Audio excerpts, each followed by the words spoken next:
To the I-Team now. Hundreds of drivers in one metro Atlanta town will soon be reimbursed for speeding tickets issued by cameras. 5 years ago, a new state law made it legal for police to set up automated cameras in school speed zones and send tickets through the mail. Now, a Fox 5 I-Team investigation finds those cameras weren't functioning properly in one Clayton County city, resulting in drivers receiving tickets they didn't deserve. I-Team reporter Johnny Edwards discovered the malfunction and took the evidence to City Hall. Johnny. That's right, Courtney. A few months ago, a woman complained to the Fox 5 I-Team that she was ticketed outside an elementary school based on the wrong speed limit. She said when she tried to point this out to a judge, he blew her off and ordered her to pay up anyway. We looked into her claims and found not only did she have a point, but she wasn't the only driver affected.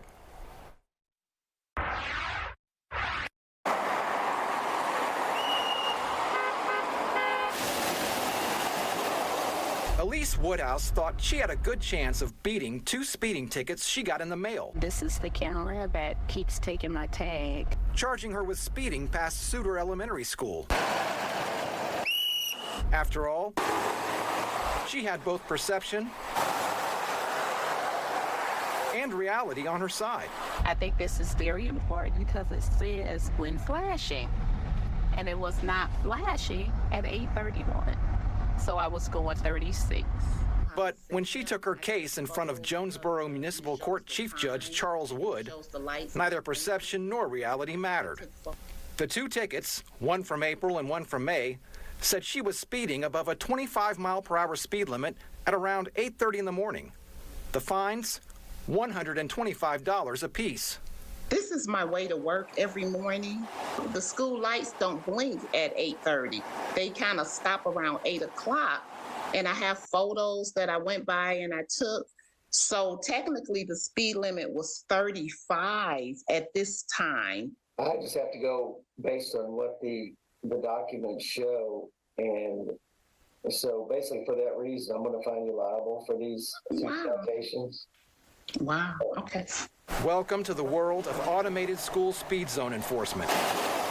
Trial attorney Lester Tate says the system denies drivers the basic right to cross-examine their accuser. You've heard before maybe the term highway robbery. This is sort of school zone robbery, and unfortunately, it's been legalized by the legislature. A 2018 state law allows for fines of $75 for the first offense and $125 for any offense after that. It also says drivers must be going at least 11 miles over the speed limit to be ticketed. For drivers who are paying attention, the way the speed limit works on this stretch of road is clear. The sign on top says the speed limit is 25 miles per hour when flashing. If it's not flashing, the sign right next to it says the speed limit is 35 miles per hour. You're sure when you drove through here, you did not see the lights blinking? I'm positive. I would have slowed down. According to Clayton County's flasher schedule, she's right. The lights weren't supposed to be flashing when she drove through. Then we dug deeper. We obtained data on all tickets issued by Jonesboro school speed cameras since the beginning of 2023, totaling more than 17,000 citations. In total, the Fox 5 I-Team found more than 450 tickets issued in Jonesboro this year alone to drivers who weren't going fast enough to be ticketed under the law. We took our findings to Jonesboro City Hall.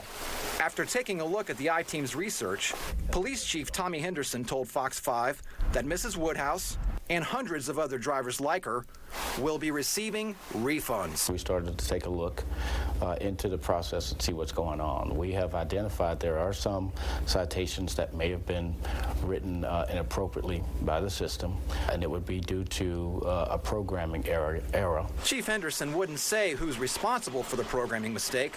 We do have a team that's supposed to check them manually, and when you say check them, so there's lots of information that's transpired in the violation. So they weren't checking to see if the time, like it's 8:30, it should have been 35, not 25. Because the system should be set to run error-free. We tried to talk to that judge about how he handled Woodhouse's case, but he didn't return our calls. Of course, the big question, how do you get your money back if you got one of these incorrect tickets?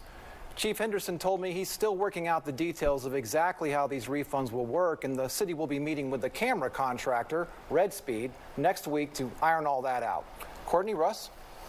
Do we have any idea how much money the city made from these incorrectly issued tickets? The chief doesn't have that information just yet. We calculate just the tickets we found. It's somewhere in the range of $35,000 to $45,000. And of course, 33% of that by contract goes to Red Speed. So they'll have to be getting some of their money back as well. Well, 456 incorrect tickets. That's a lot. And that's just this year. There could be more if we went back further. There you go. Wow, imagine if you hadn't uncovered this. Right. Well, I think the city is trying to do the right thing. And as the chief told me, he wants to make sure that justice is served. Yeah. All right. Well done. Johnny, thanks. Thank you.